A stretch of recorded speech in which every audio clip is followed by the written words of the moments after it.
নমস্কার, আমি দেবজিৎ দে। আমি আমার ইউটিউব চ্যানেল চলো আমরা ধর্মের দিকে এগিয়ে যাই, এটা আমি আমার এই চতুর্থ ভিডিও নিয়ে আমি চলে এসেছি। এই ভিডিওতে আমি বলবো মা লক্ষ্মী কীভাবে সমুদ্র মন্থন থেকে উত্থিত হয়েছিল। মা লক্ষ্মী তো আগের থেকেই নারায়ণের সঙ্গে ছিলেন, কিন্তু কীভাবে ছাড়াছাড়ি হলেন সেটাই আমি আপনাদেরকে সবাইকে বলতে চলেছি। প্রথমে আমি আমার মাতা পিতার আশীর্বাদ আর আমার গুরুদেব রাম ঠাকুরের আশীর্বাদ নিয়ে আমি এটা শুরু করতে চলেছি। প্রথমে সৃষ্টির পূর্বে যখন সৃষ্টিকর্তা ব্রহ্মার সাথে সাথে দেবাদিদেব মহাদেব আর আদিশক্তি মহামায়া মাতা সরস্বতীকে দিয়েছিলেন, কিন্তু সৃষ্টির সাথে সাথে সাথে তো তার সেই পৃথিবীতে সমগ্র মানুষজনকে জ্ঞান বিদ্যারও প্রয়োজন, বুদ্ধির প্রয়োজন, সেই জন্য মাতা সরস্বতীকে দিয়েছিলেন। আর নারায়ণের পাশাপাশি দিয়েছিলেন মাতা লক্ষ্মীকে। সঞ্চালনের পাশাপাশি যেন এই পৃথিবীতে তো ধন সম্পদেরও একমাত্র প্রয়োজন, ধন সম্পদ ছাড়া তো কোনো কিছু সম্ভব নয় না।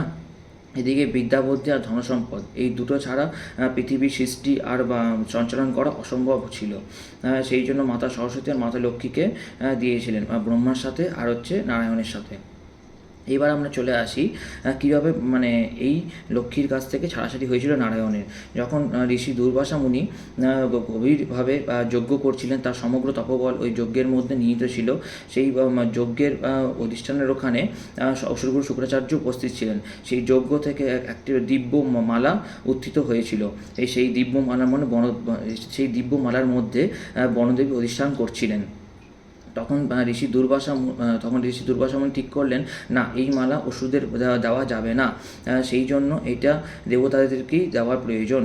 সেই জন্য দেবরাজ ইন্দ্র ঐরাবতে চড়ে দুর্বাসা মুনির কাছে আসছিলেন। তিনি কিন্তু ঐরাবত থেকে নামেননি তার অহংকারের জন্য। সেটা ঐরাবত অবশ্যই জানতো সেটা। সেই জন্য ঋষি দুর্বাসা মুনি যখন মালাটা প্রদান করতে গেলেন, তখন ঐরাবতের দ্বারা নিজে মালাটাকে পেতে চেয়েছিলেন এই যে ইন্দ্রদেব। সেই জন্য ঐরাবতের কাছে মালাটা যখন দিয়েছিলেন, তখন ঐরাবত সেই মালা ফেলে দিয়েছিল এবং সেই মালাটাকে সেই ঐরাবত পা দিয়ে পিষে দিয়েছিল। সেই জন্য ঋষি দুর্বাসা মুনি প্রচুর পরিমাণে ক্ষুব্ধ হলেন। আর ঋষি দুর্বাসা মুনির অভিশাপ তো কখনো বিফল হবে না। ঋষি দুর্বাসা এমনই একজন ছিলেন যার প্রচণ্ড তেজ, প্রচণ্ড তপবল শক্তি, তার কাছে সমগ্র ঋষিদের ক্ষমতা হার মানায়। সেই জন্য আজ আমি বলতে চলেছি কী অভিশাপ দিয়েছিলেন, যে দেবরাজ ইন্দ্র, আপনারা সব দেবতাগণ আপনারা ঐশ্বর্যহীন হবেন, আপনারা বলহীন হবেন, আপনাদের কাছে কোনো শক্তি থাকবে না, সম্পত্তি থাকবে না, সমৃদ্ধি থাকবে না, কিচ্ছু থাকবে না, আপনারা সেগুলো সমস্ত কিছু হারাবেন। এই অভিশাপের পর তখন নারায়ণের কাছ থেকে লক্ষ্মীও চলে যায়, এমনকি দেবতারাও বল শক্তি হারায়। সেই জন্য সমগ্র দেবতারা সৃষ্টিকর্তা ব্রহ্মা, তারপর নারায়ণ, মহাদেবের কাছে গিয়ে উপস্থিত হন সমগ্র দেবতাগণ মিলে। তখন মহাদেব একমাত্র বললেন যে এর একমাত্র উপায় হলো সমুদ্র মন্থন। তার আগে দেবতারা বলহীন বলে অসুররা সেই সুযোগ পেয়েছিল, সেই জন্য অসুররা আক্রমণের সুযোগও পেয়েছিল, সেই সুযোগ সদ্ব্যবহার করেছিল অসুররা। এর ফলে অসুররা জিতে যায় আর দেবতারা হেরে যায়। এই উপায়ে একমাত্র মহাদেব বলেছিলেন অসুরদের সাথে সন্ধি স্থাপন করতে। সেই জন্য এই সমুদ্র মন্থনের ফলে যে অমৃত উত্থিত হবে, সেই অমৃত তারা সমানভাবে তারা ভাগ করবে, দেবতা অসুররা মিলে। কিন্তু নারায়ণ জানতেন যে একমাত্র ছড়ের দ্বারাই অসুরদের একমাত্র কাছ থেকে অমৃত ছিনিয়ে এনে দেবতাদেরকে দেওয়া সম্ভব, সে নারায়ণ অবশ্যই জানতেন। এবার কি হলো, সমুদ্র মন্থনের জন্য দেবতারা অসুরদের কাছে সন্ধি স্থাপনের জন্য গেছিল, কিন্তু অমৃতের জন্য তারা রাজি হয়ে যায়। এবারে সমুদ্র মন্থন কোথায় হয়েছিল সেটা আমরা প্রথমে জেনে নিই। আমরা সমুদ্র মন্থন হয়েছিল ক্ষীরসাগরে।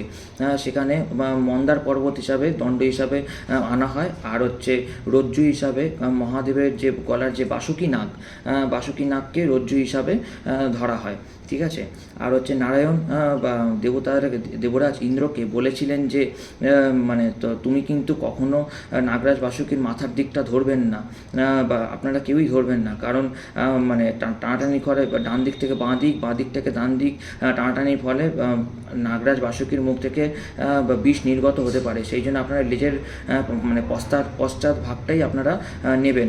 সেই জন্য প্রথমেই অসুরদের সামনে গিয়ে তখন দেবরাজ ইন্দ্র বলেন যে আমরা হচ্ছে দেবতা, আমাদেরকে মাথার দিকটাই একমাত্র ধরা উচিত, পদ নয়, পদটাই আমাদের নিচু স্তরে নামায়। সেই জন্য কী করলো তখন অসুরগুরু শুক্রাচার্য ঠিক করলো না, আমরা মাথার দিকটা, এমনকি তখন অসুরগুরু ছিল হচ্ছে অসুরাজ বলি, সেই জন্য তারাও ঠিক করেছিল না আমরা মাথার দিক ধরবো, তোমরা লেজের দিকটা ধরো। সেই জন্য অসুরাজ বলি এমনকি অসুরগণরা মাথার দিকটা ধরেছিল, আর দেবতারা লেজের দিকটা ধরেছিল। সেই জন্য এতে নারায়ণ খুবইভাবে মানে চতুরতার সাথে সফল হয়েছিলেন।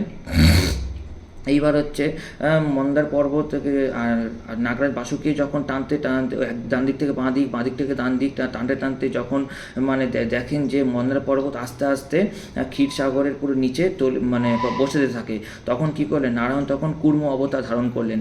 সেই বিশাল মানে কচ্ছপ, কুর্ম অবতার মানে কচ্ছপ রূপ ধারণ করে সেই মন্দার পর্বতটাকে পিঠের উপর নিচে রেখেছিলেন। কারণ যিনি সঞ্চালনকর্তা নারায়ণ, তার কাছে কুর্ম অবতার হওয়াটা কোনো মানে একমাত্র সহজ উপায়।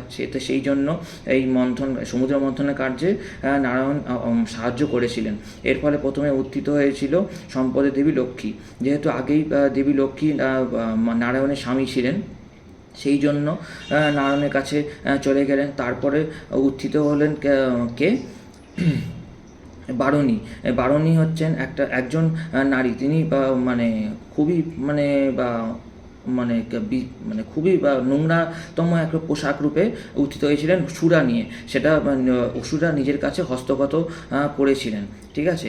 আর এমনি আমরা এমনকি উত্থিত হয়েছিল মানে দৈব মানে পশুরও।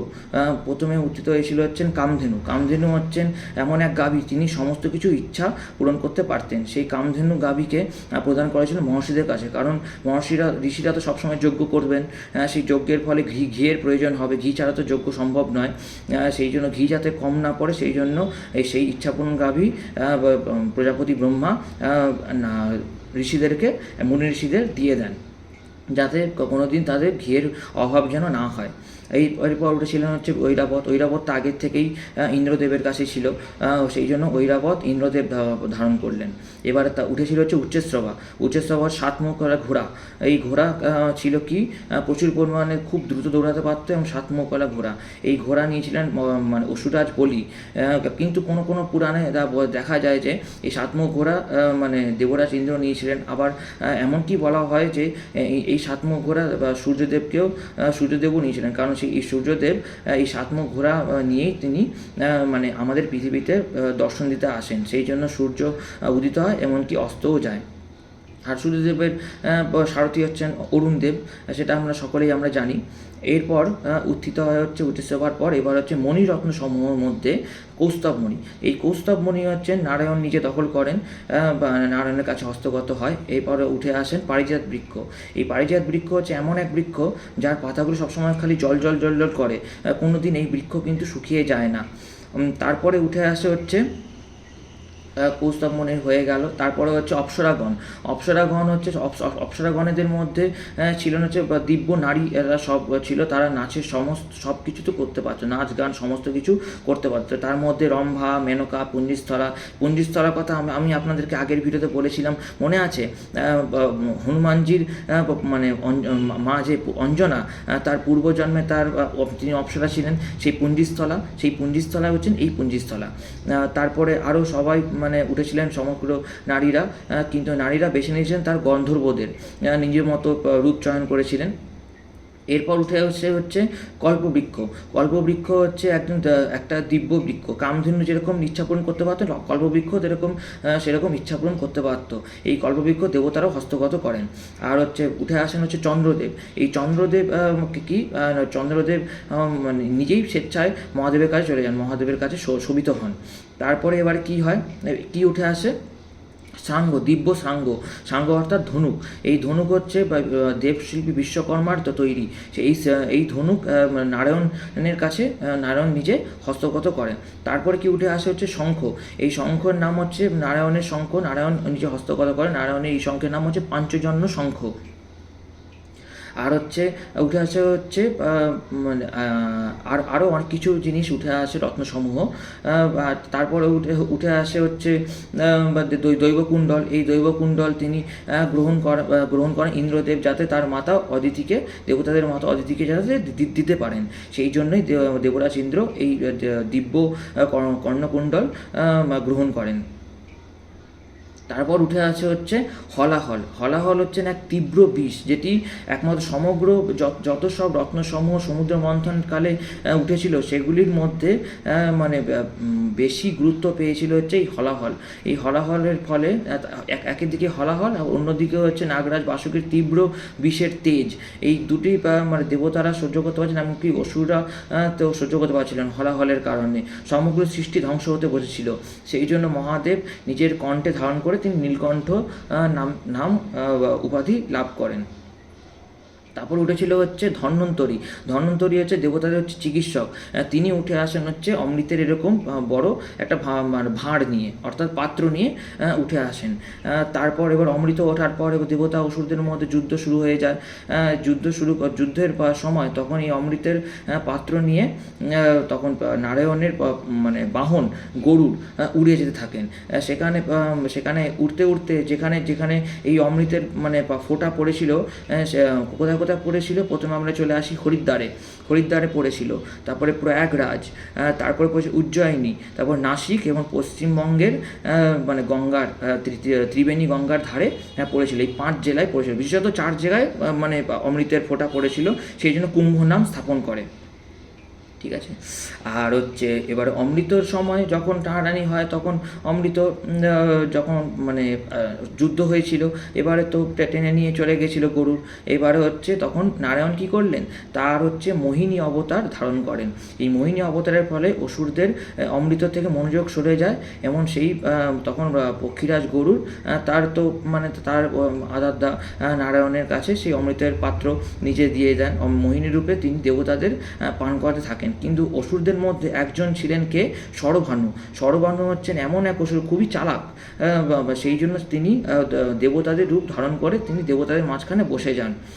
তারপরে তখন মানে চন্দ্রদেব বা সূর্যদেব বোঝা যান যে তিনি এটা মানে দেবতা নন, ইনি হচ্ছেন অসুর। তখন মোহিনী সুদর্শন চক্র, অর্থাৎ মোহিনী রূপে কে ছিলেন, স্বয়ং নারায়ণ সুদর্শন চক্র রূপে তিনি শরভানুর মানে চক্র দিয়ে মস্তক কেটে দেন। এই মস্তক আলাদা হওয়ার কারণে চন্দ্রগ্রহণ আর সূর্যগ্রহণ হয়। যেহেতু রাহু বলে দিয়েছিল তিনি রাহু আর কেতুর নামে পরিচিত অমর, সেই জন্য সূর্যগ্রহণ চন্দ্রগ্রহণ হয়। রাহু কেতু দুজনে বলে দিয়েছিল যে যখনই আপনার সূর্যদেব আর আপনি চন্দ্রদেব, আপনারা দুজনে আমাকে ধরিয়ে দিয়েছিলেন, সেই জন্য আমার কারণে আপনাদেরকে একদিনের জন্য গ্রাস করতেই হবে।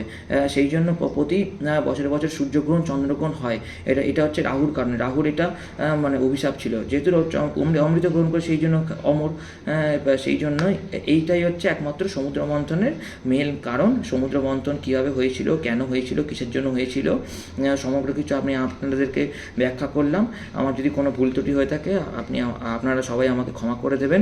আর আমার ভিডিও যদি আপনাদের সবার ভালো লেগে থাকে, লাইক, শেয়ার, কমেন্ট আর অবশ্যই সাবস্ক্রাইব করবেন, এমনকি নিচে বেল আইকনটা টিপবেন।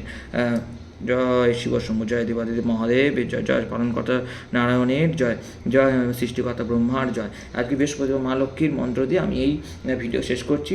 ওম নম বিশ্বরূপস্য ভার্যাশ্রী পদ্মপদে লক্ষ্মী সর্বত্র পাহিমাং দেবী মহালক্ষ্মী নমঃ। ওম মহালক্ষ্মী নারায়ণ মহালক্ষ্মী পদম পূজ্য গণেশান, মহালক্ষ্মী নারায়ণ মহালক্ষ্মী পদম পূজ্য গণেশান, মহালক্ষ্মী নারায়ণ মহালক্ষ্মী পদম পূজ্য গণেশান। নমস্কার। আজকে আমি এই পর্যন্তই এই পুরাণ কথা শেষ করছি। সমুদ্র মন্থনের আরও আবার ফিরে আসবো আরও একবার। আপনারা কমেন্ট করবেন কী আর পুরাণ কথা আপনারা শুনতে চান, আমি আপনাদেরকে অবশ্যই শোনাবো।